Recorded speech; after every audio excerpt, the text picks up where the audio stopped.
Assalamualaikum warahmatullahi wabarakatuh.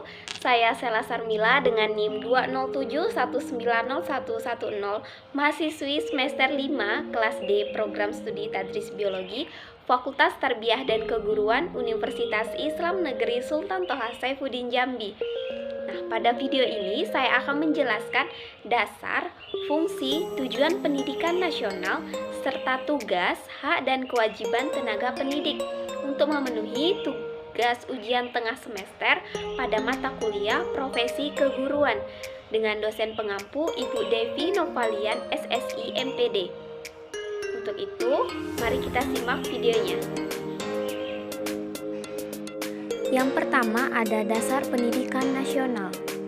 Dasar pendidikan adalah suatu landasan yang dijadikan pegangan dalam menyelenggarakan pendidikan.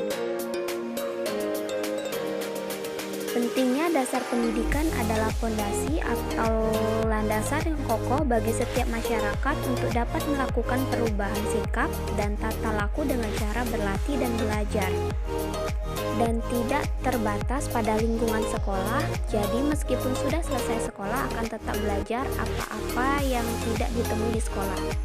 Dasar pendidikan nasional diklasifikasikan menjadi 3. Yang pertama itu ada dasar ideal, kedua ada dasar konstitusional, dan yang ketiga ada dasar operasional. Yang pertama ada dasar ideal. Pancasila adalah merupakan dasar negara. Oleh karena itu, segala usaha warga negara Indonesia harus berdasarkan kepada Pancasila. Lebih-lebih di bidang pendidikan yang merupakan usaha untuk membentuk warga negara yang berjiwa Pancasila. Yang kedua ada dasar konstitusional, yaitu dasar negara sebagai sumber hukum.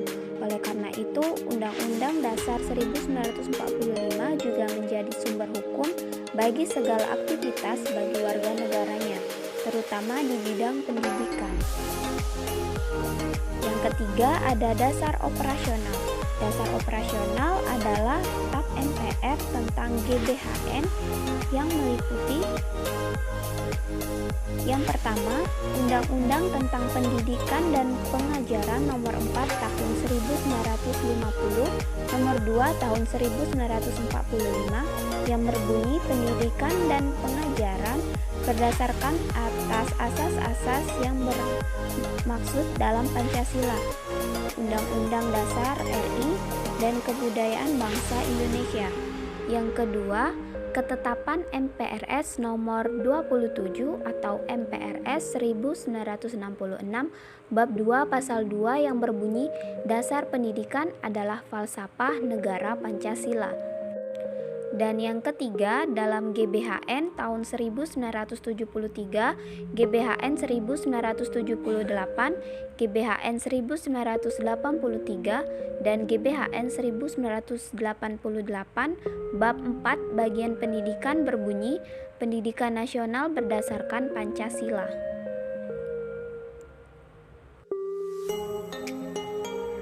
Yang keempat, TAP MPR nomor 2 atau MPR 1993 tentang GBHN dalam bab 4 bagian pendidikan yang berbunyi pendidikan nasional yang berakar pada kebudayaan bangsa Indonesia dan berdasarkan Pancasila dan Undang-Undang Dasar 1945. Yang kelima, Undang-Undang RI nomor 2 tahun 1989 tentang Sistem Pendidikan Nasional berdasarkan Pancasila dan Undang-Undang Dasar 1945.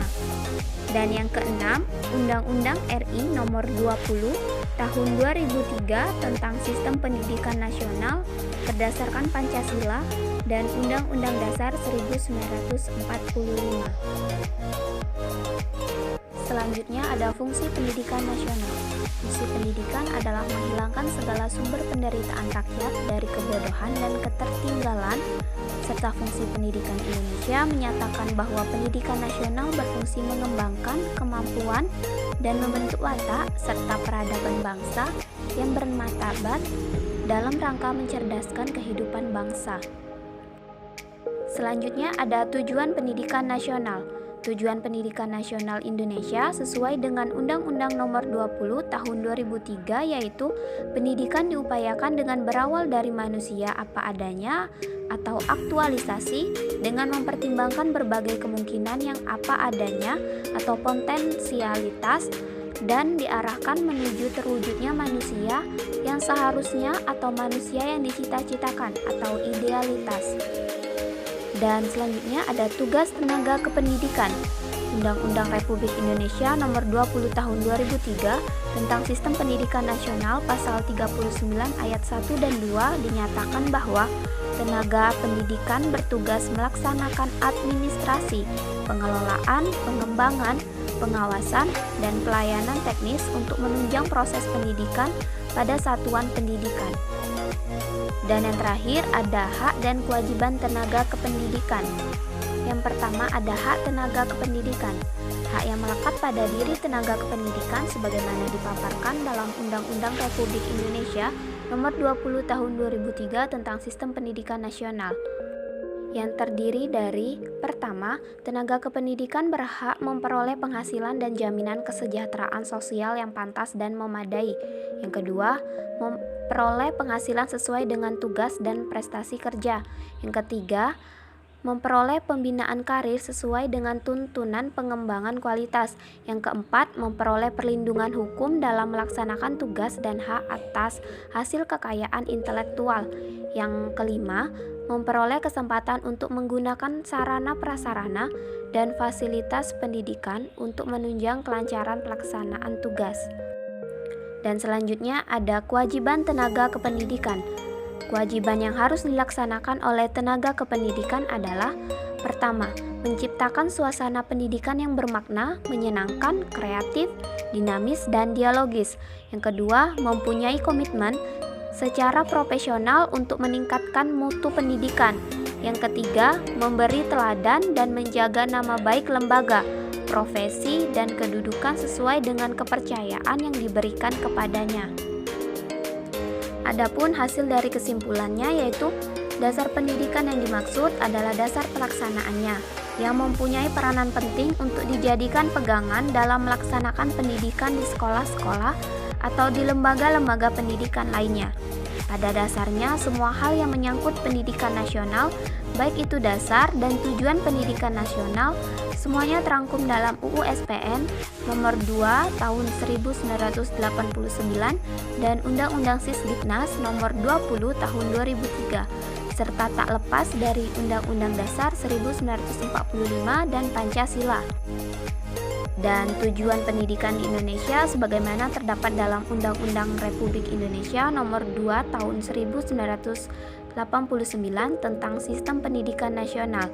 Bab 2 Pasal 4 menyebutkan pendidikan nasional bertujuan mencerdaskan bangsa dan mengembangkan manusia Indonesia seutuhnya, yaitu manusia yang beriman dan bertakwa kepada Tuhan Yang Maha Esa dan berbudi pekerti luhur, memiliki pengetahuan dan keterampilan, kesejahteraan jasmani dan rohani, kepribadian yang mantap dan mandiri, serta rasa tanggung jawab, kemasyarakatan, dan kebangsaan.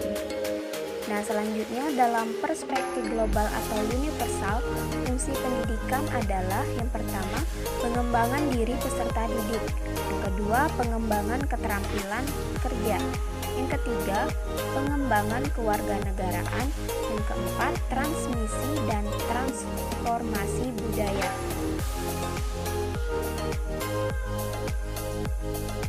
Nah, sekian pembahasan dari saya.